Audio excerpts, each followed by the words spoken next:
Turkish Airlines presents Business Africa.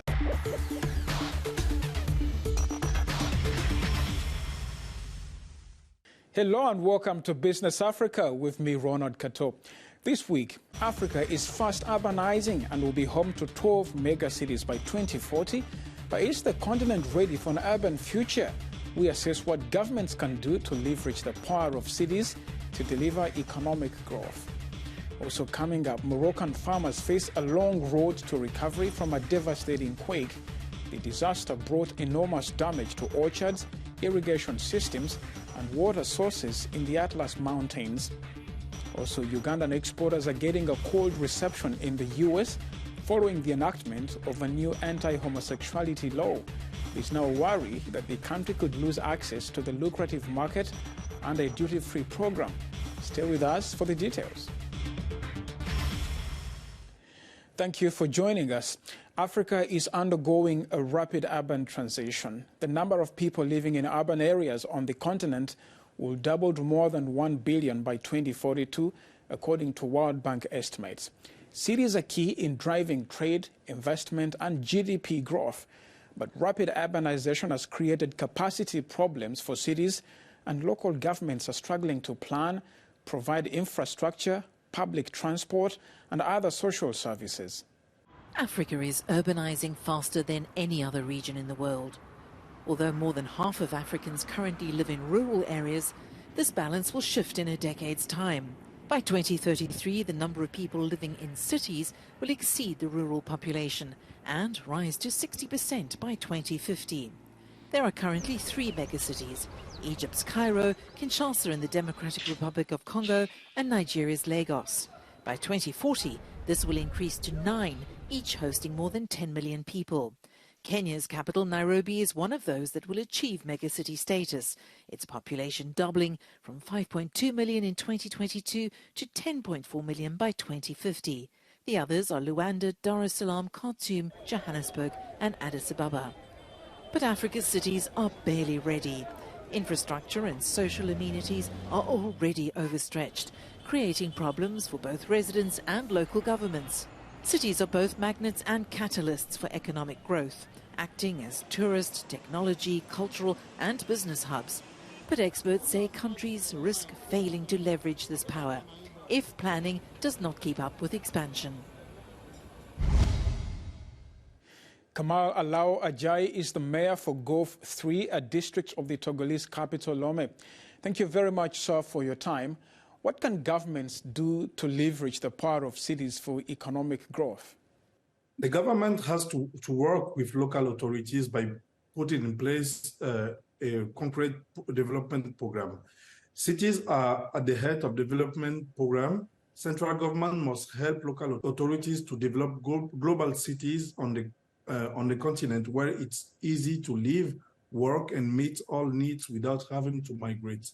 We must avoid the concentration of everything around the city capitals and promote an integrated development for all the cities in the country. Whether you live in the extreme north, south, or center of a country, you must be able to flourish at any point according to the specialties of your region. So that calls a collaboration between central government and local authorities. The challenge of inadequate infrastructure is prevalent in many African cities, and that's partly because they're hosting more people than they were planned for. How do you build adequate infrastructure, mass transit systems for modern cities? You know, in our countries, there is a problem. When you plan for 100 today, tomorrow, be sure that you have 200, 300, according to the migration phenomenon. So what we need to do is, like I was saying before, we need to put in place an integrated development of the whole countries. We have to put in place some development program for all the cities to avoid that people migrate from one cities to another. Tell us about your own experience as Lomé. How difficult is it for you to provide street lighting, to provide roads and public transportation? The hardest part of the things is how you fund it, how you leverage finance for it. you have your plan, you know what you have to do, but you don't get finance. And that's why we have been raising our voice for a long time now, that we should put in place some mechanism to get more finance to the local authorities. We are in the front line of development. We are the ones facing things on a daily basis. The private sector also has a leading role to play in that. Well-crafted and business-oriented public project can go beyond taxation, create job and positive externalities for society. So we need to work in collaboration all together with private sector, national government, and financial partners to drive in finance to the projects we are facing on the ground. Urbanization by nature tends to kill sectors such as agriculture and weakens villages. But how can policymakers build mutually beneficial relationships between villages and cities? For the development of a country, we can't put the question of food autonomy of a country. It should not be lost sight of. The overall development plan of the country must focus on cooperative advantages. One city must be able to provide the others what it lacks, and the other one must be able to pay the right price. So what we have to do today is not to run for urbanization, but how can we plan an overall development of the country, and every city have something they provide for the global development of the country. In light of the disasters that just struck Libya and Morocco, how can cities mitigate against devastation from disasters and to protect public safety? I was saying that we are in the front line of every development programs. And, you know, we are the one making policies on the ground. Our job is to secure our environment and make that even when those kind of catastrophes happen, we can protect our population. So we have to conduct a sustainable policies on the ground. We have to think to put innovation on the ground for what we want our cities to be in the next 20 years, in the next 40 years. And that must happen today. That must happen by make a plan from today, finance that plan, and make sure that nobody will do something which we cannot manage when the catastrophe or a problem happens. Kamala Jai, thank you so much for your time. You're welcome. Before the earthquake, farmers in Morocco's Atlas Mountains were only used to drought and extreme weather and had built a degree of resistance against them. But the quake and the scale of devastation it brought is something they never anticipated. Drought and extreme weather have long taken a toll on North African kingdoms' growers.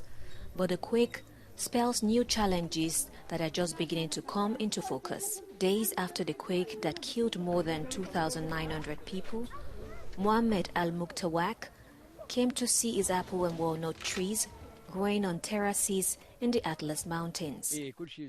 This region was seriously affected by the earthquake, particularly the agricultural sector. Access to water is now one of the biggest looming problems. There is still water in the wells, but the stones that shifted during the quake have blocked the flow from the springs, said Mutawak. Moroccan authorities say the problem is widespread in the region, with water networks also impacted in areas including Amizmiz, Moulay Ibrahim and Talat Nyakoup. The sector most seriously affected by the earthquake is irrigation. Almost all the pipes were destroyed. Additionally, our harvest of apples and walnut fell. We have never experienced such a devastating earthquake before.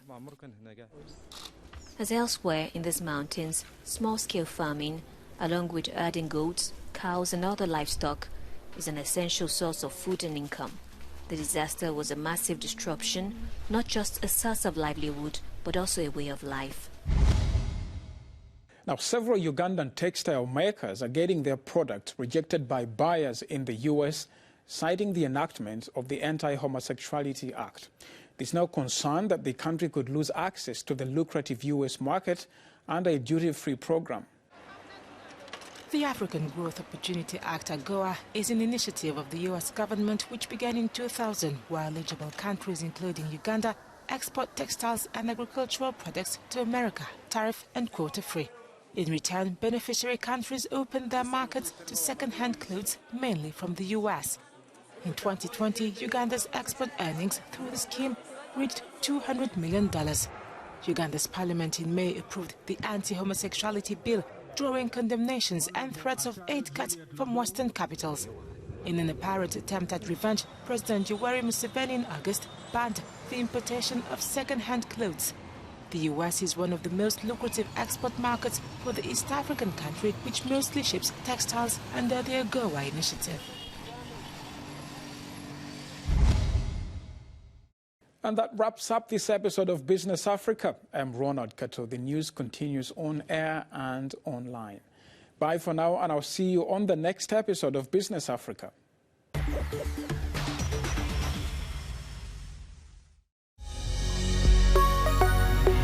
Business Africa was presented by Turkish Airlines.